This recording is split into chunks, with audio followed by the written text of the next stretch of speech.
রক্তাক্ত ভোট কর্মী। রানাঘাটে দেবনাথ ইনস্টিটিউশনে আমি ট্রেনিং করতে এসেছি।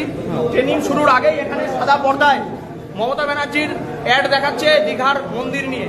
আমি অবজেকশন করেছি, আরো আমার অনেক দাদারা ছিলেন, এই যে এই দাদাও অবজেকশন করেছে, আরো অনেক দাদা এখানে ছিলেন তারা অবজেকশন করেছে।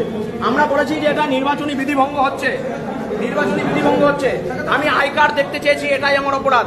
বিডিও অফিসের বিডিওর সামনে একজন কর্মচারী আমার কানে কানে এসে বলে গেল, তুই বাইরে বেরোলে না, বেশি বেশি করিস না, মার্ডার হয়ে যাবি। তোর কিন্তু মার্ডার হওয়ার সময় হয়ে গেছে। বিডিওর নেতৃত্বে বিডিওর কর্মচারীরা এই ঘরে যারা দায়িত্বে ছিল তারা হাত তুলে দিল, তারা কিছু জানে না। উল্টে আমাকে কিল চর ঘুষি যেমন খুশি তাই করলো, আমাকে মেরে ফাটিয়ে ফেলা হয়েছে। দেখুন, ভোটের প্রশিক্ষণে এসে আক্রান্ত ভোট কর্মী। ভোট প্রশিক্ষণের জায়গায় জয়েন্ট স্ক্রিনে কেন মমতা বন্দ্যোপাধ্যায়ের ছবি? প্রশ্ন তোলায় রানাঘাটের প্রাথমিক স্কুলের শিক্ষককে বেধড়ক মারধর। আক্রান্ত স্কুল শিক্ষকের নাম সৈকত চট্টোপাধ্যায়। বিডিওর নেতৃত্বে হামলা হয়েছে, অভিযোগ আক্রান্ত ভোটকর্মীর।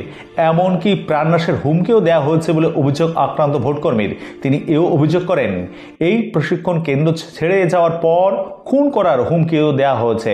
নদিয়ার রানাঘাট দেবনাথ ইনস্টিটিউশন ফর বয়েজে ঘটেছে এই ঘটনা। আক্রান্ত ভোটকর্মীর প্রতিবাদে আজকের প্রশিক্ষণ বয়কট ভোটকর্মীদের এক অংশের। এখন প্রশ্ন উঠেছে, ন্যূনতম নিরাপত্তা ছাড়াই ভোট প্রশিক্ষণের বন্দোবস্ত করা হলো কেন? এমন চললে ভোটে অংশ নেব না, ভিডিও ও অন্যান্যদের জড়িতদের শাস্তি না হলে ভোট বয়কটের ডাক ক্ষুব্ধ ভোটকর্মীদের এক অংশের। সেখানে উপস্থিত এক প্রশিক্ষণরত ভোটকর্মীর কথায়, আমরা এক নির্বাচনের কাজ করছি, এর অর্থ আমরা এখন নির্বাচন কমিশনের আওতায়, অথচ আমাদের মতো ভোটকর্মীদের সঙ্গে প্রশাসন একটা বিরোধিতা করা শুরু করেছে। আজ যে ঘটনা ঘটল বিডিও সাহেবের উপস্থিতিতে, তা নিন্দাজনক।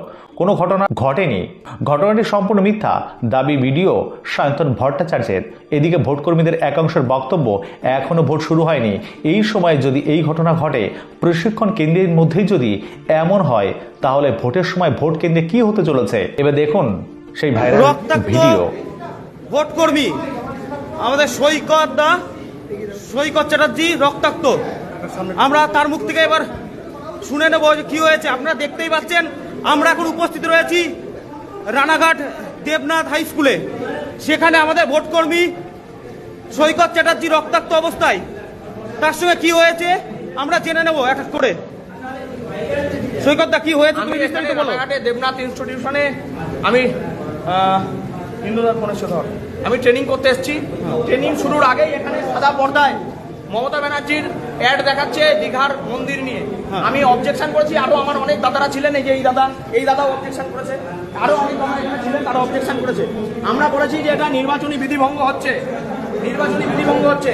আমি আই কার্ড দেখতে চেয়েছি, এটাই আমার অপরাধ। বিডিও অফিসের বিডিওর সামনে একজন কর্মচারী আমার কানে কানে এসে বলে গেল, তুই বাইরে বেরোলে না, বেশি বেশি করিস না, মার্ডার হয়ে যাবি। তোর কিন্তু মার্ডার হওয়ার সময় হয়ে গেছে।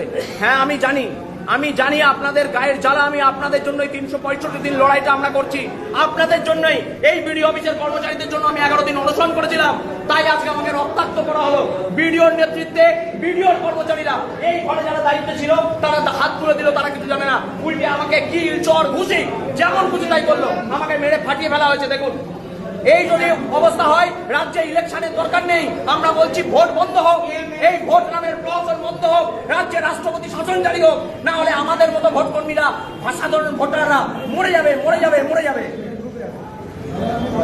আপনারা দেখতেই পাচ্ছেন যে আমাদের এই সৈকতটা আজ রক্তাক্ত। কারণ হলো ভোটের ট্রেনিং এর নামে এখানে মুখ্যমন্ত্রী মমতা ব্যানার্জির বিভিন্ন প্রচার চলছিল, তার প্রতিবাদ করায় তার গায়ে হাত তোলা হয়েছে, তাকে হুমকি দেওয়া হয়েছে, সে মার্ডার হয়ে যাবে।